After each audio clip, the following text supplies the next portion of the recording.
The reason why the wrath of God is coming upon men is because that which is known about God is evident within them, for God made it evident to them. When a man tells me he is an atheist, I have to make a choice. Do I believe him? Or do I believe the Bible? Because the Bible tells me he's not an atheist. The Bible tells me that God has made Himself evident to him. God made us. We have the fingerprints of God all over us. You know the one true God. So why do you run? Or why are you so apathetic toward Him? Or how could it be that He's just a tiny little insignificant part of your life? It's absolutely insane. For since the creation of the world, His invisible attributes, His eternal power and divine nature have been clearly seen, being understood through what has been made, so that they are without excuse. Now I want you to understand this.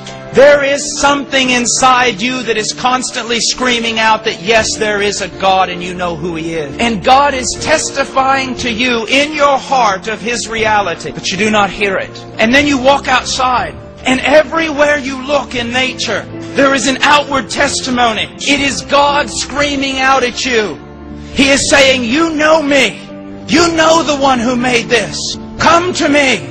Turn to me. Do not be lost. Some of you say, well, Brother Paul, I look out and I see all kinds of chaos also. I see pain and suffering and futility. There's an answer for that. Genesis chapter 3. That God made man good. And God put man in a perfect world. But man disobeyed God. And when he fell, he took the entire world with him. If you look at Genesis chapter 3, you see God's judgment upon fallen man. For the man, it says that he will work and labor in futility. Gentlemen, have you ever experienced that? Students, do you ever experience that? You're studying to get your degree, but every once in a while you get up in the morning and you just feel totally and completely hollow. Everything seems futile and useless. And you even wonder why you're alive. And some of you older men, you work and you labor, but nothing goes right. You exhaust yourself trying to make a way in this world, trying to find purpose, only to retire to your bedroom tired and worn out. All the dreams of your youth are gone.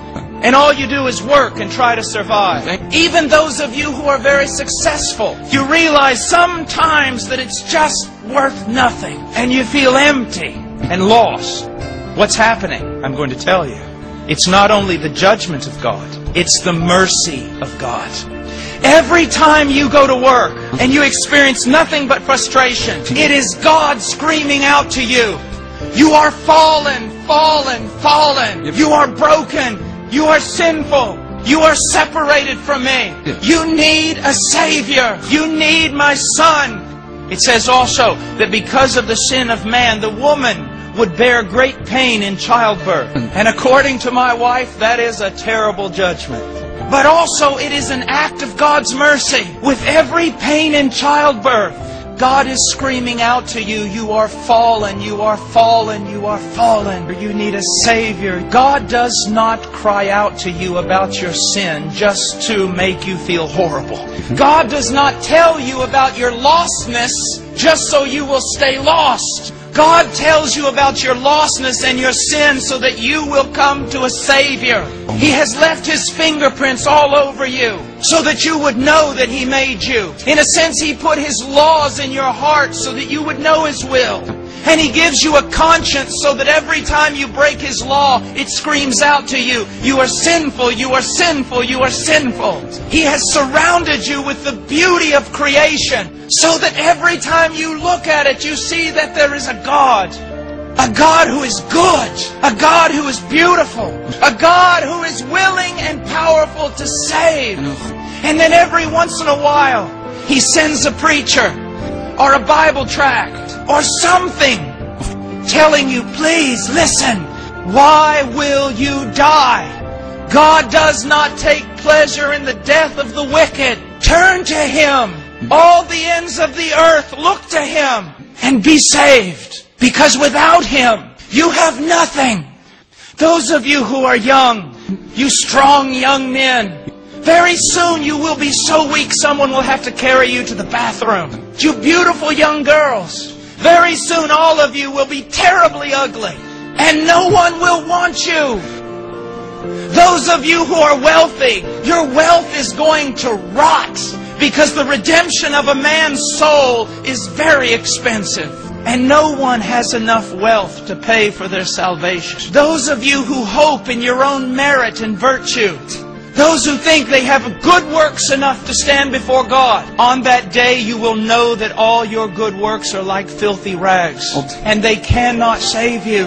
And those of you who take great pride in your church and in your religion will discover that neither your church or your religion was strong enough to save you. Think about your own life. Think about your own sin.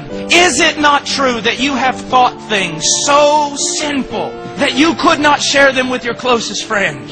Is it not true that you have done things so shameful that if they were made known here tonight, you would run out of this village and never show your face here again? You know it's true.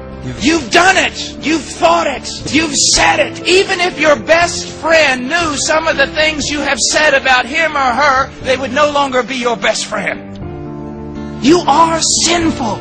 You are fallen. You are broken. You are sinful. You are separated from me. You need a Savior. God is screaming out to you, you are fallen, you are fallen, you are fallen. Why will you die? God does not take pleasure in the death of the wicked. You need a Savior. God does not cry out to you about your sin just to make you feel horrible.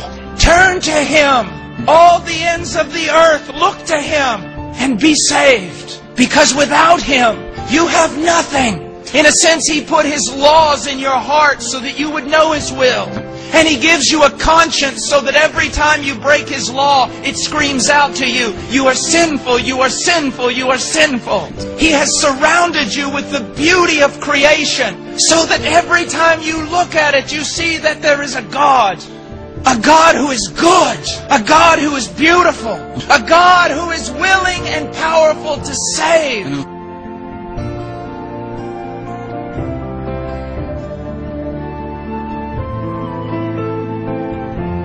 Why will you die?